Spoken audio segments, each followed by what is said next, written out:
会比死也不搞改革开放发展，不得改善人民生活，人会可能这个死的。 La voix de Deng Xiaoping ranime la créativité du peuple chinois dans sa poursuite du bonheur et conduit le pays sur la bonne voie du socialisme à la chinoise.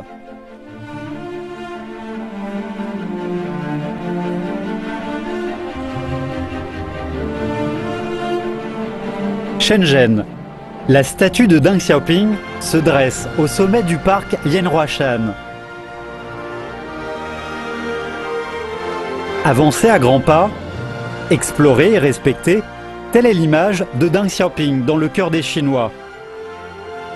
Cette statue illustre non seulement l'admiration et la reconnaissance du peuple chinois pour Deng Xiaoping, mais aussi le grand tournant sur la voie du renouveau de la nation chinoise.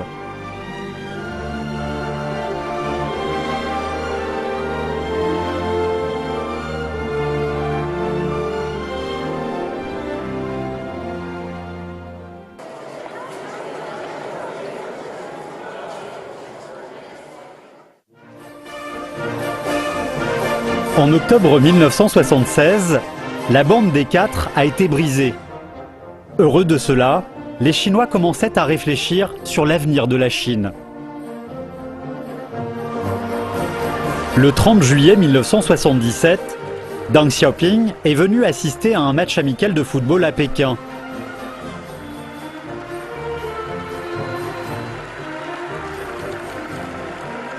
« 80 000 spectateurs se sont levés spontanément pour lui offrir une ovation. Après sa réhabilitation, Deng Xiaoping se présentait détendu au public. À ce moment-là, toutes les caméras chinoises et étrangères se tournaient vers lui et la foule joyeuse. Kyodo News déclara que sans doute les gens s'étaient rendus compte que le destin de la Chine était lié à ce vieil homme. Lors de la 3e session plénière du 10e congrès du comité central du Parti communiste chinois, Deng Xiaoping est redevenu l'un des dirigeants du parti, du gouvernement et de l'armée. Mais il avait face à lui une situation délicate.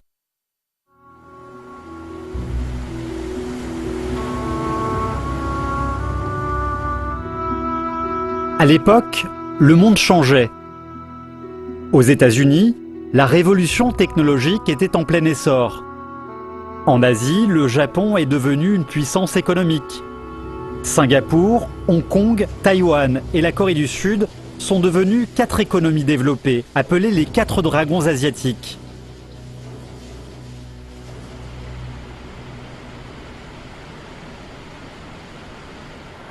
Après 10 ans de chaos, l'écart entre le niveau du développement économique chinois et celui des pays développés s'est agrandi. Plus de 200 millions de Chinois souffrent de faim.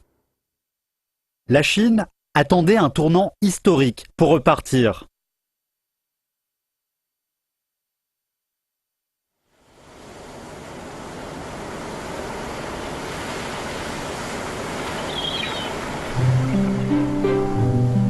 Le 21 octobre 1977, des millions de jeunes apprennent par la presse que le Gaokao allait recommencer. L'avenir du pays fut tout à coup illuminé par la réouverture des universités. Cette année-là, 5,7 millions de jeunes participent au concours.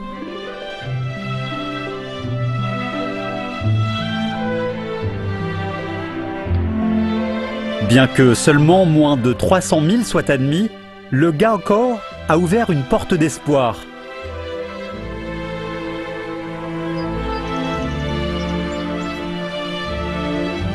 La même année, Chen Xinrun, mathématicien connu pour ses recherches sur la conjecture de Kolbach, est admiré par toute la nation qui a retrouvé la valeur du savoir.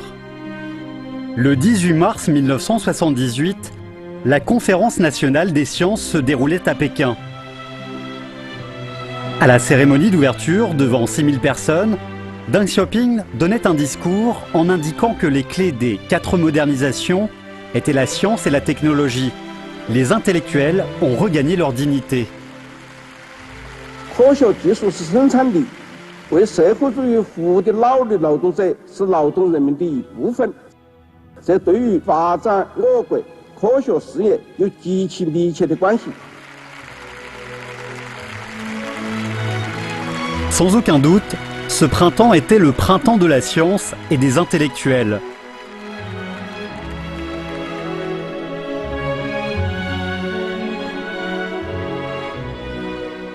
Quảng 的干部群众都感觉到春天来了，希望我们的国家尽快的发展起来。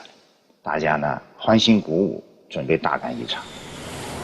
但是呢，两个凡是的思潮，给大家造成了思想上的混乱。 欢喜之余，又出现了一种迷茫，严重的影响了这种拨乱反正的进程。当时呢，也有一些人呢主张走西方国家的道路，所以在当时的中国有一个向何处去的问题。Une réforme sociale est toujours précédée d'une réforme de la pensée. Le 11 mai 1978, Guangming Deli publiait La pratique est le seul critère pour tester la vérité. Une discussion nationale sur le critère de la vérité a été ainsi déclenchée, constituant le prélude de la rectification générale et de l'ouverture.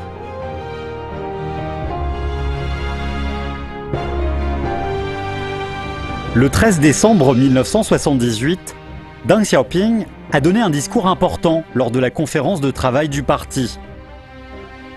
Ce plan, de 400 mots, écrit sur 3 feuilles de papier, a marqué profondément l'histoire de la Chine. 一个党、一个国家、一个民族，如果一切从本本出发，思想僵化、迷信盛行，那它就不能前进，它的生机就停止了，就要亡党亡国。如果现在再不实行改革， 我们的现代化事业和社会主义事业就会被葬送。 Ce discours, intitulé Libérons l'esprit, respectons la réalité, unissons-nous et avançons, est devenu ensuite le rapport du thème de la 3e session plénière du 11e comité central du PCC, tenue en décembre 1978. Ce plénum a rejeté la primauté de la lutte des classes et décidé de concentrer le travail sur la modernisation et l'application des politiques de réforme et d'ouverture. Ce grand tournant, après la fondation de la République populaire de Chine, se conformait au courant historique et aux souhaits du peuple chinois.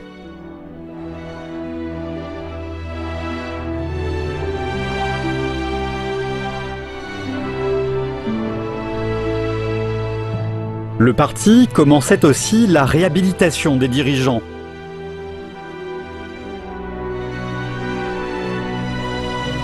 Au lendemain de la 3e session plénière du 11e comité, une cérémonie à la mémoire de Pang Dehuai et de Tao Zhou était organisée.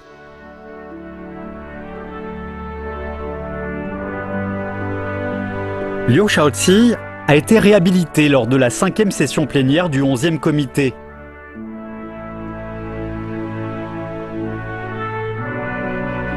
La rectification des erreurs et la résolution des problèmes historiques ont guéri le traumatisme des Chinois. La modernisation socialiste se passerait dans des conditions politiques stables et solidaires.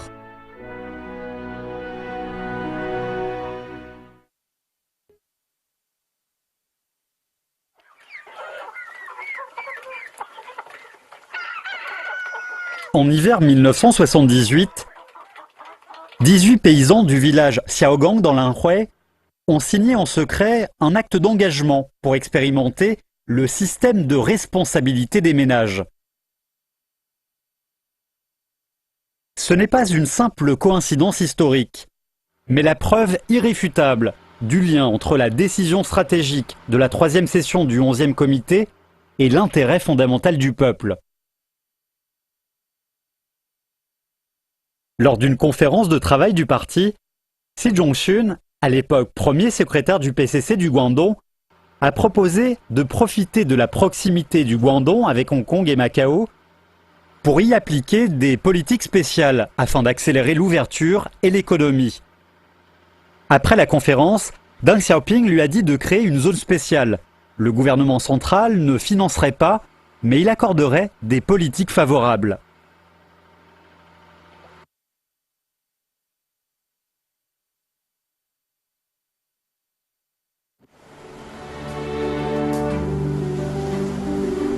La Chine est entrée dans une nouvelle période historique, dominée par la réforme, l'ouverture et la modernisation. Le pays vivait une renaissance.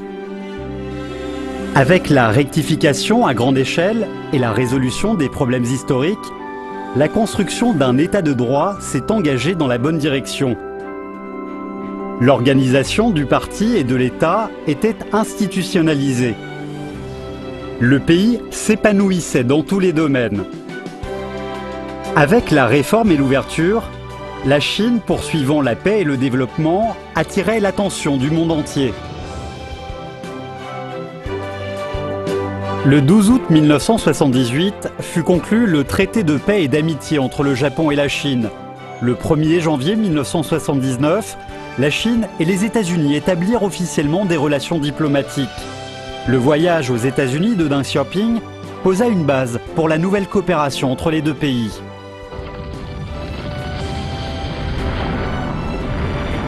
En 1980, 4 zones économiques spéciales, Shenzhen, Zhuhai, Shantou et Xiamen furent créées.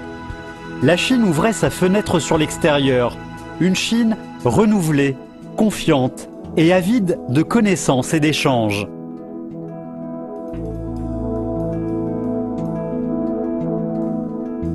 Du 1er au 11 septembre 1982, le 12e congrès national du Parti communiste chinois s'est tenu à Pékin.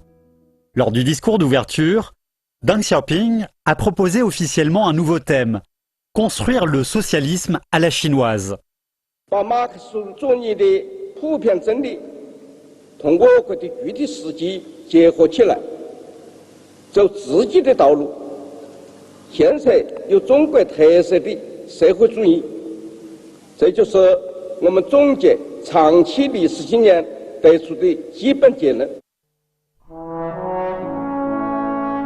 Après les pensées de Mao Zedong, la combinaison du marxisme-léninisme, la Chine avait un nouveau grand bond en avant, la théorie de Deng Xiaoping. Cette théorie sur la construction du socialisme à la chinoise a ouvert une nouvelle voie pour la Chine et déclenché un miracle économique qui allait éblouir le monde entier.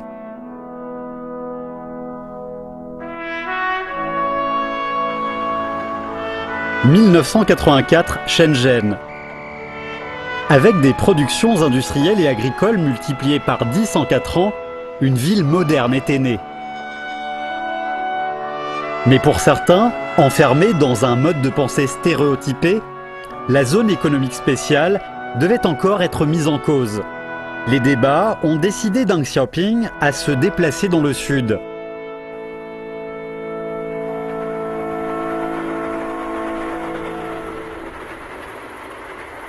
En janvier 1984, il séjourne à Shenzhen sans commenter le développement de la ville.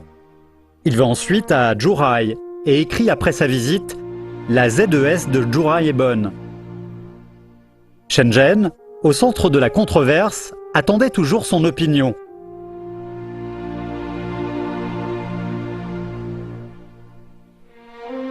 Trois jours plus tard, Deng écrit ainsi.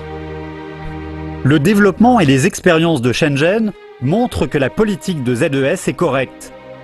Cela a beaucoup encouragé Shenzhen et les partisans de l'ouverture de la Chine. Le 9 février, à Xiamen, il a écrit « Construisez plus vite et mieux les ZES ».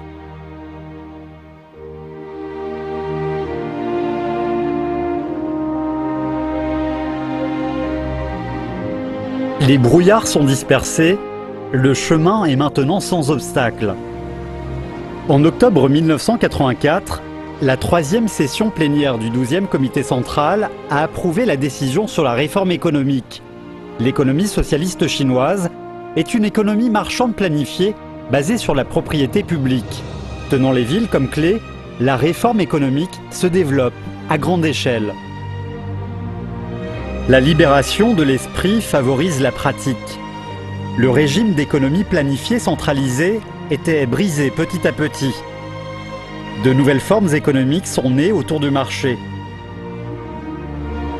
À la suite des 4 ZES, 14 villes littorales ont ouvert leurs ports. La première entreprise en faillite est apparue. Forfait, location, actions, toutes ces réformes rendaient les entreprises de plus en plus dynamiques. Sur la voie de la modernisation du pays, les Chinois montrent à la fois fermeté, intelligence et courage.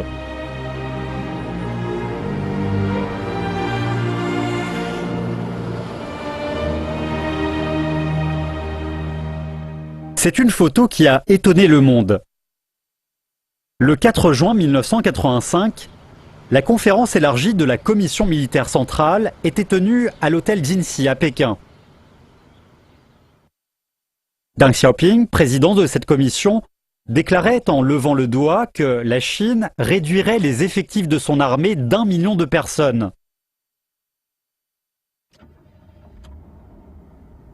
L'armée populaire de libération passait à une restructuration stratégique pour devenir plus efficace.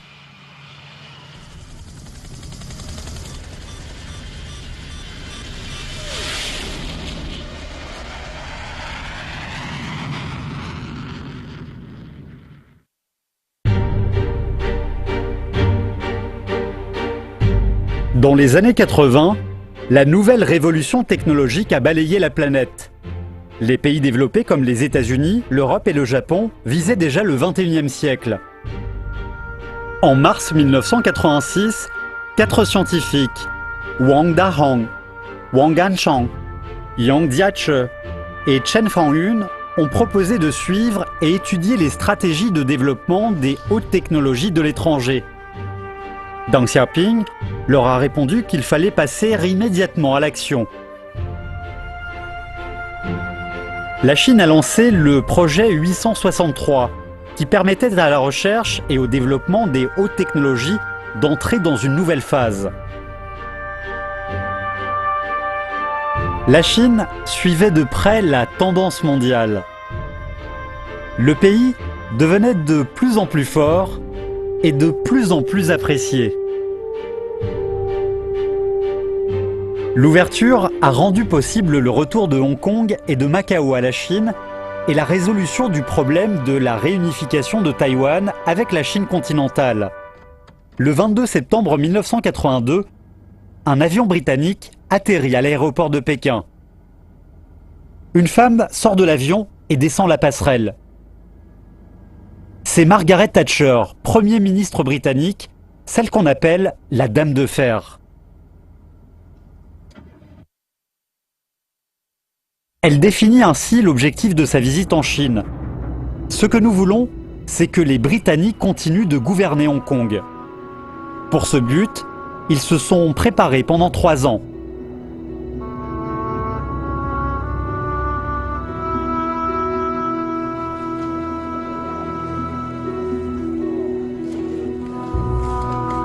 La négociation était dure. La Chine insistait sur des questions importantes de principe et ne cédait rien du tout.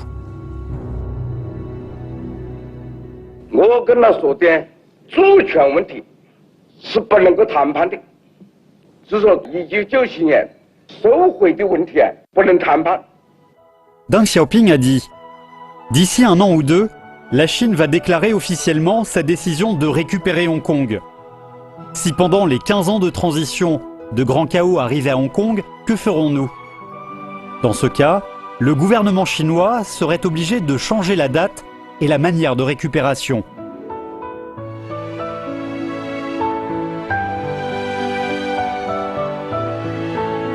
Après 2 ans et 22 réunions, le 19 décembre 1984, les négociations sino-britanniques étaient conclues. Un pays, 2 systèmes. Ce principe innovateur dans l'histoire mondiale a permis de régler avec succès les problèmes de Hong Kong et de Macao.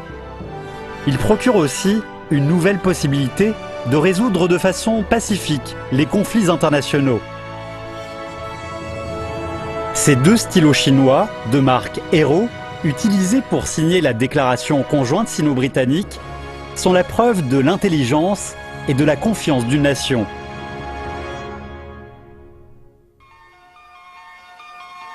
Les Chinois des deux rives du détroit de Taïwan appartiennent tous à la nation chinoise. L'unification sert l'intérêt de tous les Chinois. Le 1er janvier 1979, l'Assemblée populaire a publié « Message aux compatriotes de Taïwan », faisant appel à une unification pacifique. C'est un progrès politique de la Chine continentale avec Taïwan, ouvrant une nouvelle page dans les relations entre les deux rives. En novembre 1987, sur réclamation du peuple, les autorités taïwanaises ont permis aux Taïwanais d'aller visiter leur famille en Chine continentale.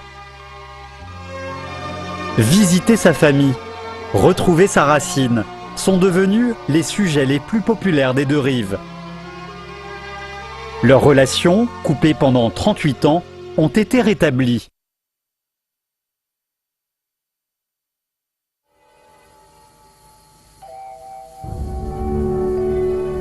Le développement du pays était tellement rapide qu'on avait l'impression qu'il se renouvelait tous les jours. Grâce aux réformes entre 1978 et 1987, en seulement 10 ans, le PNB de la Chine a doublé.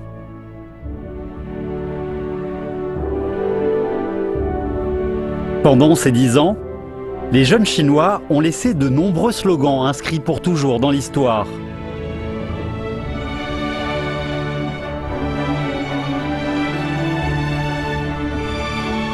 En 1979, les étudiants de l'université de Tsinghua déclaraient « Commençons par nous-mêmes, partons dès maintenant ».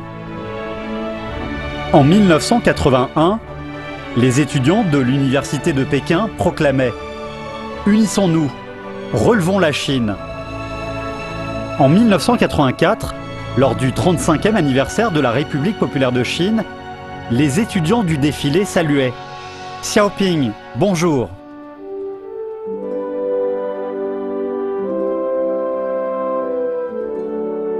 En 1987, le 13e Congrès national a développé la théorie du stade primaire du socialisme. La ligne fondamentale du parti se concentre donc sur le développement économique, insiste sur les 4 principes fondamentaux et l'ouverture. Le Congrès a aussi établi la stratégie en 3 phases.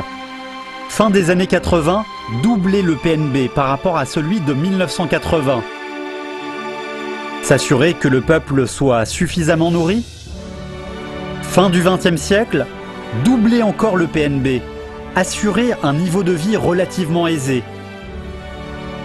Milieu du XXIe siècle, élever le PNB au niveau des pays moyennement développés, assurer au peuple une vie relativement riche.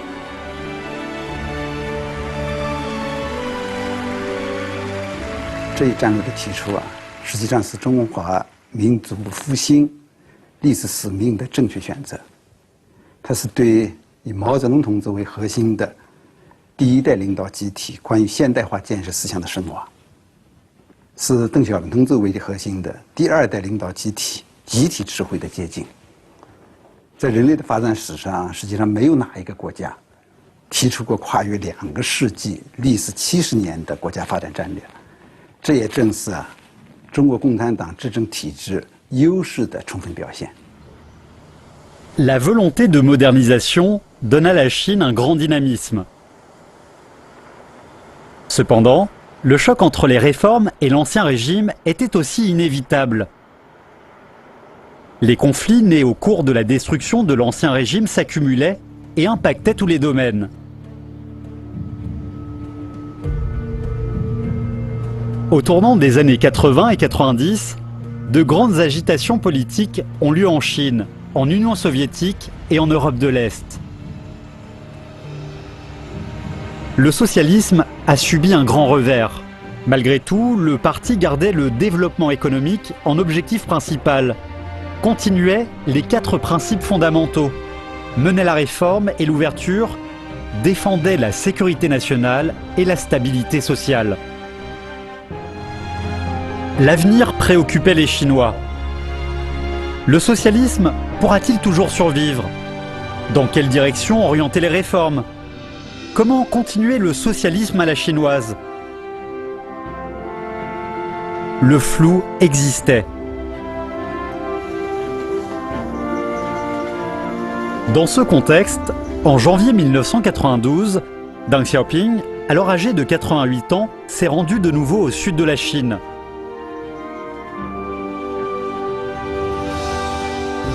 Pendant un mois de visite, il a donné plusieurs discours à Wuchang, Shenzhen, Zhuhai et Shanghai pour expliquer ce qu'est le socialisme et comment le construire. Selon lui, son essence consiste à libérer et développer la productivité, à détruire l'exploitation afin de réaliser la prospérité commune. Il faut suivre fermement la ligne fondamentale pendant 100 ans. Il ne faut pas penser que le marxisme n'est plus utile, qu'il est un échec. Quant aux nouveaux phénomènes et questions apparues au cours des réformes, Deng Xiaoping proposait de renoncer au débat qui allait compliquer les choses et faire perdre du temps. Le développement est le principe absolu.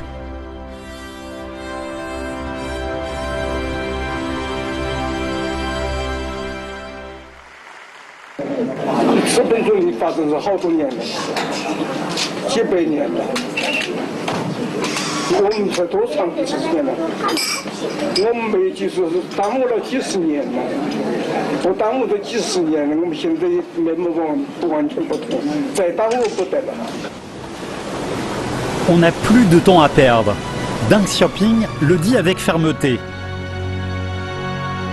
À ce moment crucial de l'ouverture, Deng Xiaoping, avec son esprit explorateur, a indiqué la bonne voie à suivre pour la Chine qui allait repartir à grande vitesse.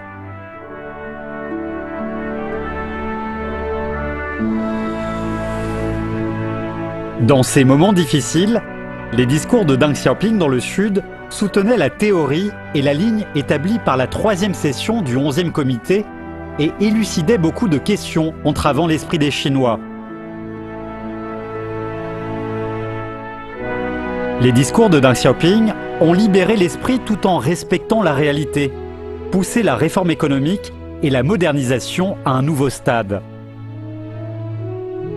Les dirigeants de la 2e génération ont conduit le peuple chinois à faire le bilan des expériences positives et négatives de la construction du socialisme chinois en se référant à celle des autres pays socialistes. On a transféré le travail du parti et de l'État sur le développement économique et adopté la réforme et l'ouverture.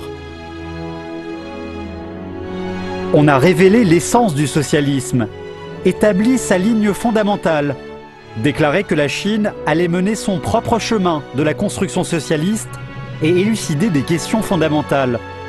Le socialisme à la chinoise était ainsi fondé.